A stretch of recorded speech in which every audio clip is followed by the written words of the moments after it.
So this will be a lesson in density and brevity, just like this 70% dense chocolate bar. Would you like a piece, by the way? I'm okay for now. You're okay, okay.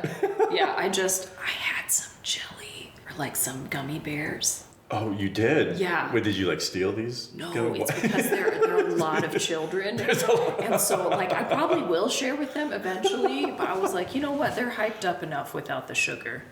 This topic that you are pondering.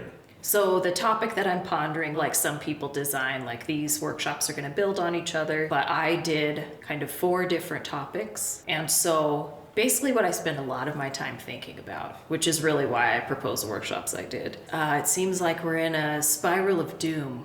Spiral of doom. That's a great way to start. Here we are in the spiral of doom. So many things are going wrong just everywhere, right? But I think I have this really persistent hope and a sense of joy all the time. So I don't know what it comes from. I have a sense that it's theological, maybe in nature. But I just think because I have hope that things could be different, because that's what the gospel is about, right? It tells us there's a different way to be. That's why we have to sometimes talk about hard things, things that are part of our spiral of doom, because otherwise, how can we really make that difference if we haven't fully understood what we're up against? So in this spiral of doom, what are the top 3 things? That I like to talk about? Yes. I do like to talk about white supremacy, since I think that's like really at the root of a lot of our spiral of doom, especially in the US, just in terms of like how that disrupts relationship with creation, how that disrupts relationship with each other, how it puts in place these ways of really making it impossible for different people groups to thrive and cutting off opportunities. It just also, I think, we end up with people who are very ill-equipped. I'm talking primarily white people, really ill-equipped to talk about white supremacy because, it's like background, right? And I also love thinking about in terms of how our Christian theology has really played into creating, sustaining white supremacy, and how our theology is actually the path out of white supremacy. And so that's always fun for me. So one of the things that I'm going to be talking about also is queer theology. Beautiful. And just to think, how are we called into transgressing all of these boundaries that society puts up? Like God didn't put these boundaries up. Yeah, humans, Yeah, it's our specialty. It's our specialty. It really is. Yeah. We could be different. We certainly Let's could. think about that. So when you take yourself seriously, that's when all the boundaries get really etched into stone and... Exactly. Yeah, all those barriers become they're like concrete, right? Right. Yeah, but with laughter, you're like, that's not a real thing, man. Right. It's you don't have to do that. You don't. Yeah, that's really just a line on a map. It doesn't have any real meaning, except that it does. And so how can we make fun of that? Right. Because it's ridiculous to draw a line through people. It's crazy. It's so stupid. What are we doing? Through habitats? It's so dumb. Yeah. Sometimes people have asked, because my spouse also does a lot around anti-racism, white supremacy, diversity, equity. What's it like to live in your brains or in your household? Because we talk about this constantly. I don't know. It's pretty funny. The people we come from are pretty cool, but we're also willing to make fun of ourselves. Excellent. Yeah. Sounds like you're doing it right. I mean, you got to eat.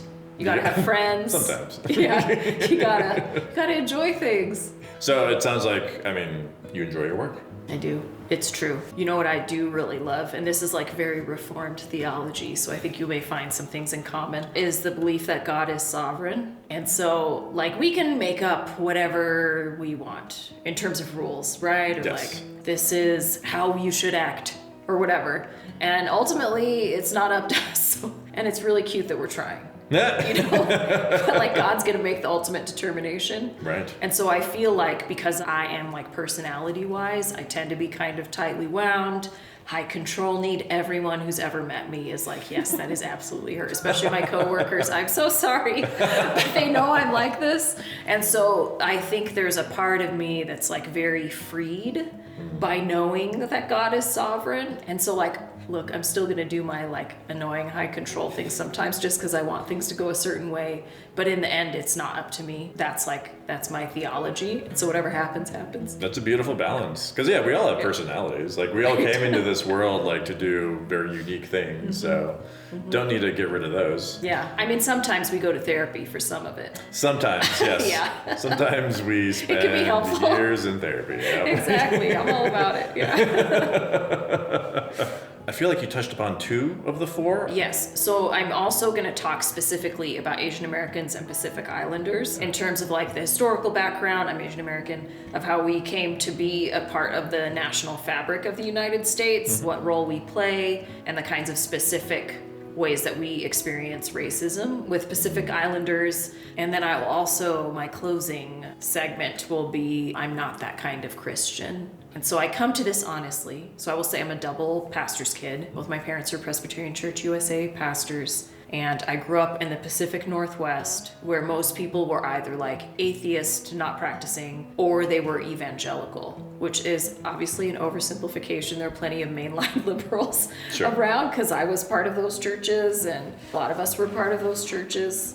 And I think that my childhood sense of there are those other kinds of Christians, and we definitely are different from each other, has extended and amplified into adulthood, where just seeing like a lot of us, especially once the Trump era reared its head, and with like so many people have identified as evangelicals, and I think some evangelicals would quibble with how that's been used, but then to always say like, I'm Christian, but I'm not like that kind. Because I think we need to unpack that a little bit. Like, how far apart are we really? What are our shared things that we need to work on? And are we also responsible for really terrible things that other Christians do? It's food for thought. Be very conversational. Yeah. I don't think Unpack your religious trauma here. Let's do it. This is a great place for that, actually. Yeah, I figured. Y'all seem cool. Yeah, we're all right. I mean, depends on the day, I guess. Sure, but my grandparents were Lutheran pastors, and their association with Christianity was art. They were both artists, and that was the path in which that led them to their faith and exploring their own faith, which I really enjoyed. But I feel like that's not your typical Christian experience, but I love that. I love using art as a means of exploring faith in general.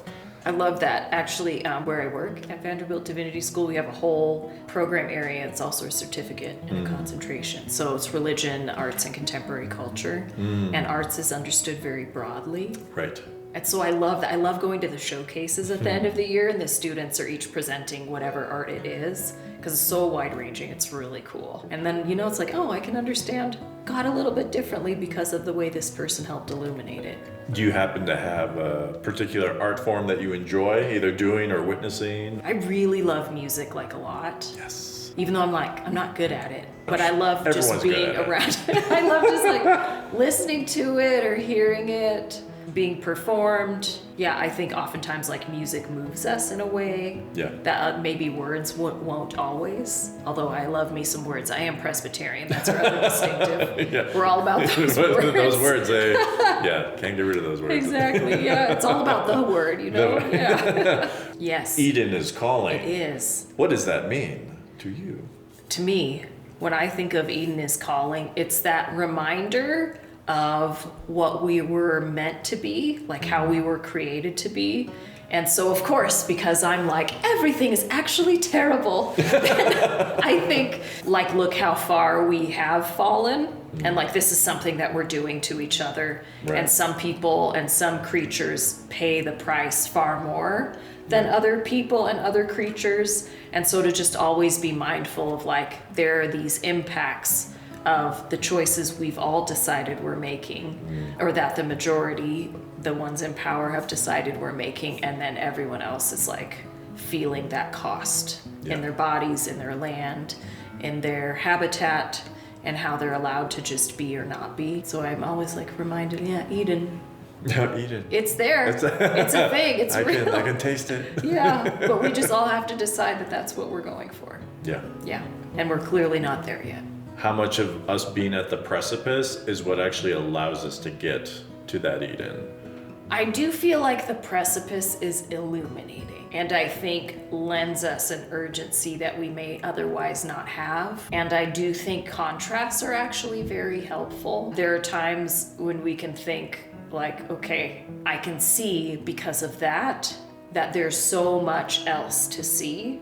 Yeah. And I maybe wouldn't have noticed all of that, without the contrast. Yeah. I wouldn't say that we always need that contrast, because I don't actually think suffering's like that cool for people.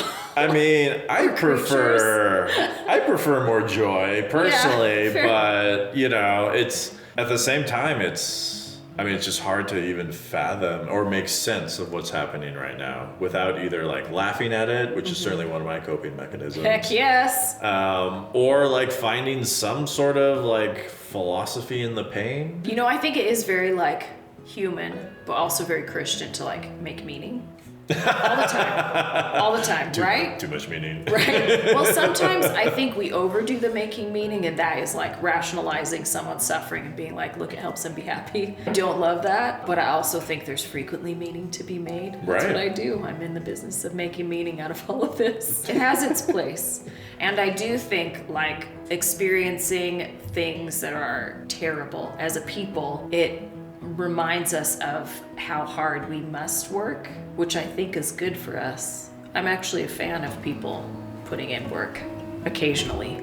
Right, occasionally. Yeah. Yeah. Oh no, we definitely need a lot more rest. We're not doing great at that. Yeah. I love the face that you were making as I was talking about, like, is there like... Oh yeah, I gave you a real face. The purpose of suffering, you're like, no. Don't love say it. Don't say it.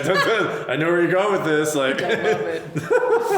Yeah. I'm not like into redemptive suffering. I guess that's maybe I was giving you the face like, oh no. Oh no, right. Don't do that. Yeah. Not now. We were having so much fun. Like, why would you do that? Put it down around.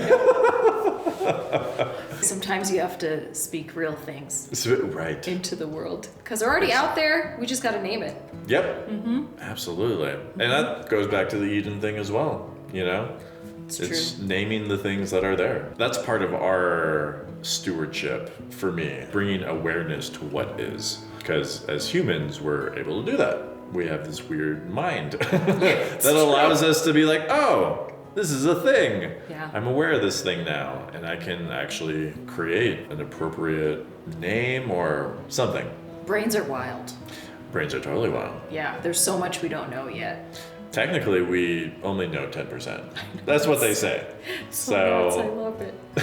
I love a lot of mystery. That's my other thing too. Oh, I like mystery. Tell me about mystery. I mean, mystery's great. You should keep curious. Yes. All the time, because there's so much mystery. But I also don't love explaining everything either. That makes me very tired. If people are I'm going to explain how this happened or this is real. There's sometimes where you want that, like medical conditions. That'd be really nice. Sometimes you just got to let the mystery stand.